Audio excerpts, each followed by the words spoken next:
আজকে চলে এসেছি ইকো পার্কে 7 ওয়ান্ডার্স বা পৃথিবীর সপ্তম আশ্চর্য দেখতে। ঢুকেই দেখলাম সেই রহস্য রোমাঞ্চে ভরা মিশরের পিরামিড। মনে হলো সত্যি সত্যি যেন মিশরে চলে এসেছি। ওই দেখো দূরে ইটালির অ্যাম্পি থিয়েটার, আর এই সেই স্ফিংসের মূর্তি, যার মাথাটা মানুষের মতো আর দেহটা সিংহের মতো। আমার পেছনেই রয়েছে সম্রাট শাহজাহানের বানানো সেই অসামান্য তাজমহল। কি সুন্দর লাগছে দেখো, দূরে ওই চীনের প্রাচীর দেখা যাচ্ছে। কি দারুণভাবে সাজানো হয়েছে জায়গাটি দেখো।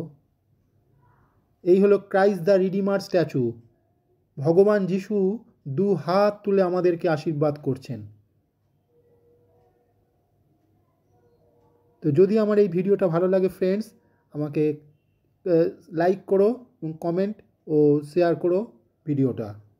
Thank you.